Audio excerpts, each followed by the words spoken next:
The Afghan Empire of the Hotakid dynasty that ruled Iran in the early 18th century is one of those least known imperial dynasties of the Islamic world. We're very familiar with the Afghans that ruled in North India, and of course the Duranid Afghans, the imperial Afghans that Shah Ahmad Durrani, one of Nader's generals who broke away and then established his own great empire in Central Asia, Eastern Iran, and North India. But this early precursor, this forerunner to that great imperial tradition, is usually not that well known in the Western and really non Western academic world. Here we will examine why historians have dismissed the Afghan Hotakids as barbarous, unsophisticated, and usually treated the Hotakid dynasty and its near decade-long reign in Iran as a mere occupation, a stepping stone to the much more important personality of Nader Shah in the 18th century. Almost a teleological battle that had to be fought in order for the Naderid Empire to begin. Raked by economic crises dating back several decades, the Safavids were increasingly challenged by numerous clients in the peripheries of their empire. To the east, the Khaljai Afghans of Kandahar revolted against the Safavids in 1709 after suffering an extended period of misrule. The repeated attempts to resubjugate Kandahar in the following years were not only unsuccessful, but laid bare the impotence of the Safavid state for all onlookers. Soon the Abdali Afghans joined the revolt, and so Herat was also lost. The eastern provinces, though perhaps the most pressing, were far from the only ones to oust Safavid garrisons. The Caucasus in the north, the Persian Gulf in the south, Ardalan or Kurdistan in the west, and Arabistan around the Persian Gulf in the southwest, and of course the Baluchis in the southeast were all in open rebellion by 1720. Not one of these was met with an effectual response from Isfahan. The chief of the Galgai Afghans, Mahmud Hotak, who had taken over Kandahar, began raiding Safavid territories to the west of their kingdom. In 1720, Kerman was sacked. The subsequent year saw Mahmud return to besiege the eastern Iranian city once more, but by 1722 he lifted the siege and marched toward the capital city of Isfahan. The king's army confronted Mahmud a short distance from the city, but despite a clear advantage in numbers, the Afghans carried the day. The ensuing siege of Isfahan lasted 6 months, ending in the surrender of the city by the Safavid king himself, Shah Sultan Hussein, who abdicated his crown by personally placing it on Mahmud's head. On the 10th of Muharram, 1135, after the Hijra, equivalent to the 21st of October 1722, Iran had a new ruling dynasty, the Hotakids. Yet, the Afghan Hotakid dynasty was in a tenuous position at best. The famines, which had gripped the city so mercilessly during the siege, persisted even after Isfahan's handover to the Afghans. This was due to the fact that none of the surrounding towns and villages submitted to Mahmud for months, who struggled in pacifying Isfahan's surrounding countryside. Several villages remained independent through the summer of 1723. Beyond Isfahan's immediate environs, no pledges of loyalty were forthcoming. For the first few years of Afghan rule in Iran, Mahmud's authority hardly extended beyond the capital itself. The fall of Isfahan proved to be a beckoning call all too sweet to resist for Iran's two expansionist imperial neighbors, the Ottoman Empire to the west and the Russian Empire to the north. The former occupied the Caucasus, most of Azerbaijan, Kurdistan, and West Iran as far as Hamadan, while Russia's Peter the Great marched his army through the Darband Pass and occupied the Caspian littoral, taking all of Iran's northern provinces.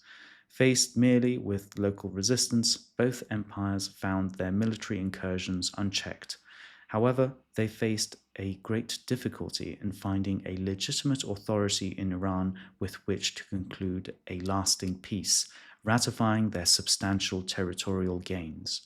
The Afghan newcomers were just one possibility, but the Ottomans and Russians were skeptical on their staying power. By 1724, Mahmud had expanded his control of central Iran by taking Shiraz. The next year, however, he was dethroned by a clique of leading Khaljai commanders. Mahmud's cousin, Ashraf Hotak, was crowned as king on the 22nd of April 1725. After the coronation, Kandahar refused to submit to the newly appointed Ashraf, placing the late Mahmud's brother on the throne. From 1725 onwards, then, these two branches of the Hotakid dynasty ruled separate kingdoms, one based in Kandahar and the other in Isfahan. Though even after 1725, it should be said that many Afghans continued to travel westward to Ashraf's nascent kingdom, seeking to share in its promising expansion across Iran and its consolidation as a state. At least initially, they were not to be disappointed. Ashraf set out neutralizing any direct threats to his seat of power in Isfahan, hunting down and defeating Safavid pretenders which might directly threaten his capital. He issued an edict aimed at achieving a rapprochement between his Afghan warriors and the Persian-speaking Shi'i inhabitants of his capital of Isfahan, who had suffered so tremendously under their occupation. When the Ottoman army marched against him to reinstall the former Safavid king as their puppet, Ashraf had the imprisoned king beheaded. He sent the Ottomans the severed head of the hapless former monarch and checked their advance near Hamadan in early November of 1726. Ashraf won a great victory over the mutinous Ottoman army, convincing Istanbul that he was only a formidable candidate and a friendly candidate capable of asserting his authority in Iran, one which they could work with, one which they could conclude a peace with, and ratify and consolidate their gains in western Iran. In a major diplomatic coup, Ashraf was acknowledged by the Ottoman Sultan as the legitimate Shah of Iran. In exchange, Ashraf, of course, confirmed the Ottomans' extensive territorial annexations all across the Caucasus, in northwest Iran, western Iran, and southwestern Iran. The idea of Iran, alongside Sunni Islam, formed the principles of the Hotakid's imperial identity and legitimacy. According to Hotakid discourse, the conquest of Isfahan by Mahmud Hotak was not merely a westward expansion of an Afghan dispensation, but a moment of dynastic transition in Iran, presenting Mahmud as the, quote, inheritor of the sovereign realm. In other words, the Hotakids laid claim to all former Safavid territories across the realm of Iran. One of the earliest coins that Mahmud had minted bore the following couplet: "The royal mint of Shah Hussein has been vanquished.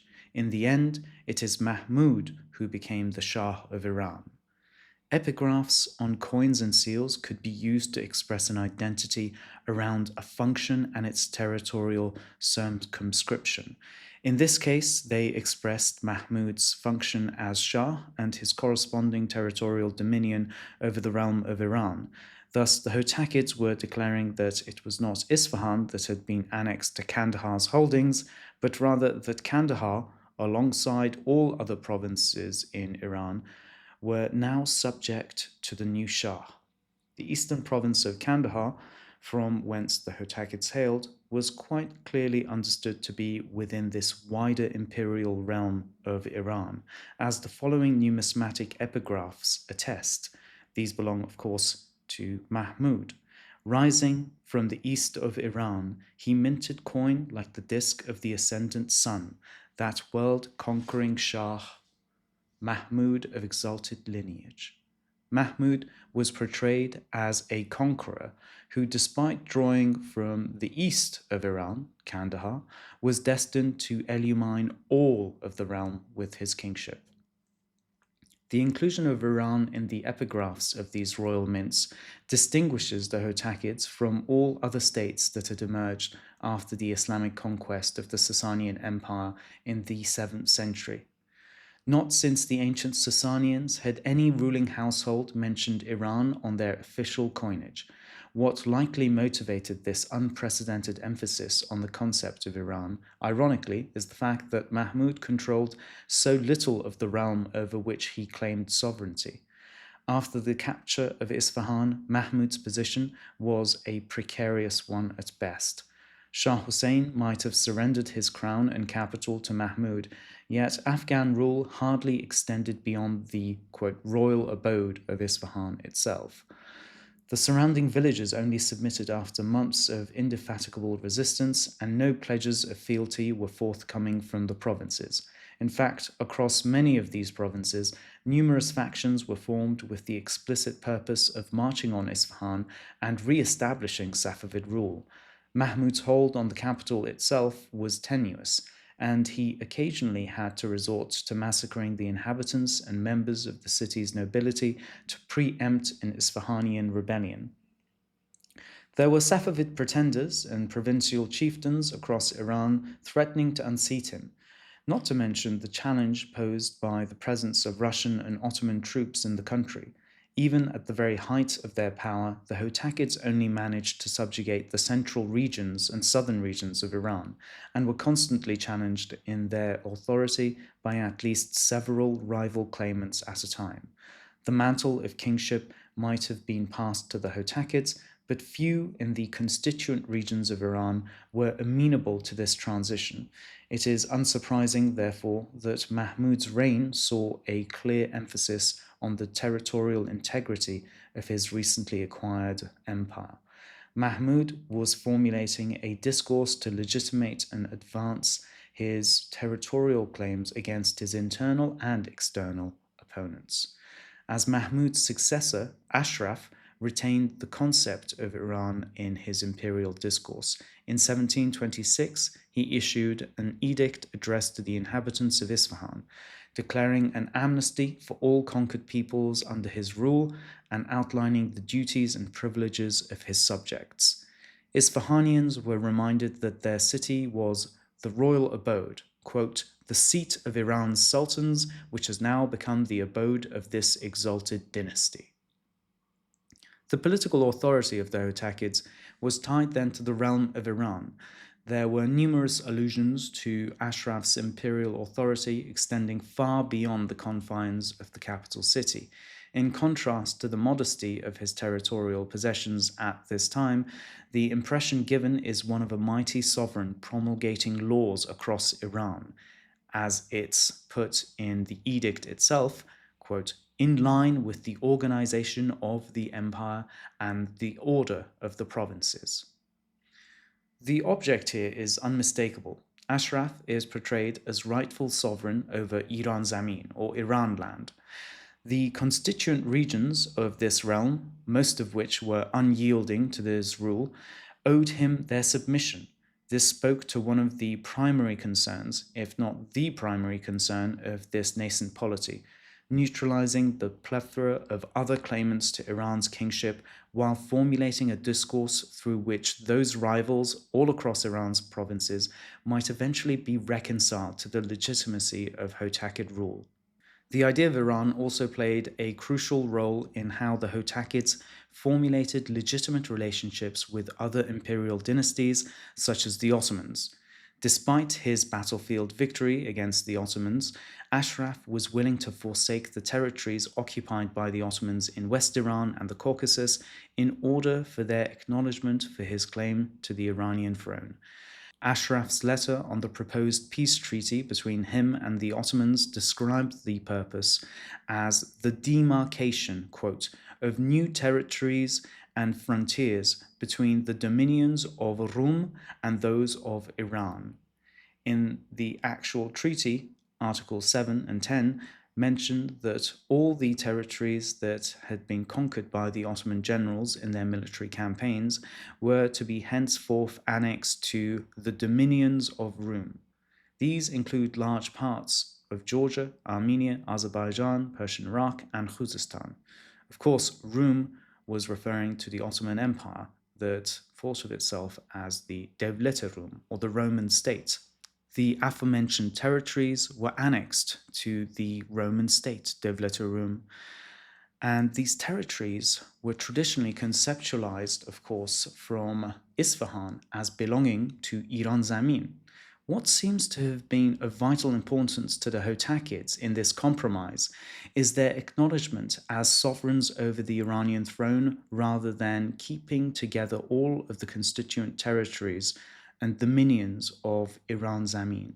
The recognition of the Ottoman Sultan went a long way in giving credence to the idea that Ashraf was the rightful sovereign of the realm. This newfound legitimacy given to him by the caliph of the Sunni Islamic world gave him an aura of righteousness and legitimacy that for Ashraf strengthened and expanded his control in Iran's remaining dominions. Ashraf even received military assistance from the Ottomans in form of advisors and artillery. As Ashraf reassuringly wrote to the Ottoman Grand Vizier, "We do not wish for anything other than humane discourse and brotherly conduct between the sultans of Rum and Iran." This diplomatic relationship, alongside all its other benefits, was primarily a ratification of Ashraf Hotak's claim to Iran's kingship. The effort to bolster Ashraf's kingship in Ottoman eyes was evident in the Persianate exemplars used by the Hotakid chancellery and scribes in drafting its diplomatic correspondence. In this sense, the Hotakids were quite similar to their Safavid predecessors, and quite similar to other Turco-Persianate empires of the time. The letters to Istanbul identified Ashraf as the inheritor of, quote, the Khayanid crown and throne. In the Shahnameh tradition, of course, the Khayanids were lauded for their defense of Iran Zamin's territories against the encroachment of foreign enemies. By connoting themselves with the Khayanids, the Hotakids may have been underlining for the Ottoman Sultan that despite the cession of territories to the west, they were still heir to Iran's territories elsewhere. The promise to conquer those territories was alluded to when the letter compared Ashraf's heroic conquests with those of Alexander. Ashraf's promulgation of justice was said to evoke Khosrow Anushirvan, the Sasanian ruler held to be an exemplar of just sovereignty. All this communicated Ashraf's imperial star-like far. This is how it's put in many of the letters and correspondences. Farre Homayun Akhtar. The Hotakid dynasty's Iran-inflected sovereignty was emphasized in Ashraf's edict of 1726. Therein, he commanded his successors, the future Hotakid sultans of Iran and, quote, the Iranian, to abide by his dictums. A collective identity was expressed, that of the Iranian, directly tied to subservience to the Hotakid dynasty. It is not entirely clear whether the Hotakids considered themselves members of this collective or thought of only their subjects as Iranians. Even if we grant that the Hotakids identified as Iranians, the edict still differentiated between the Afghan self and the conquered other. The edict delineated the Afghans from the, quote, Jama'at Farsi Zaban, Persian-speaking collective of Isfahan. This indicated a perceived difference between fellow Pashto-speaking Afghans and Persian-speaking Isfahanians. Yet, the Hotakid state did not conceive of collectives in purely linguistic terms. This is clear from the edict's mention of the Darjazinians, who were brought to Isfahan from Darjazin in West Iran. The Darjazinians were Persian-speaking, but as fellow Sunnis shared a religious affinity with the Afghans. And yet, as far as the Hotakids were concerned, the Darjazinians' language did not make them part of the, quote, Persian-speaking collective, Jama'at Farsi Zaban, nor did their Sunnism make them Afghans. They were held to be a distinct group, perhaps because of their geographic origin or lineage. At the same time, these Darjazinians were just as bound to the ruling dynasty as the Afghans and Persian speakers. It seems that Iranian was an all-encompassing category which bound all of the realm's inhabitants to the Hotakid dynasty, whether a Sunni Pashto-speaking Afghan, Sunni Darjazinian, or Persian-speaking Shi'i Isfahanian. As Iranians, they owed all of them an obedience to the Hotakid Shah of Iran, or as the edict puts it, quote, Iranians are bound to this justice-embracing covenant. The political utility of such a collective identity is clear. Iranians, despite their diversity of religions and lineages, were primarily conceptualized in terms of subjecthood to the Hotakid dynasty. Hotakid political expedience and Iranian collective identity were closely aligned in this thinking.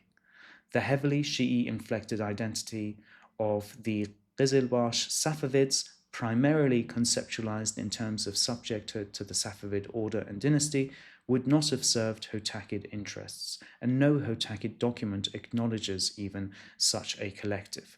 The Qizilbash and the Safavids go largely, if not entirely, unmentioned.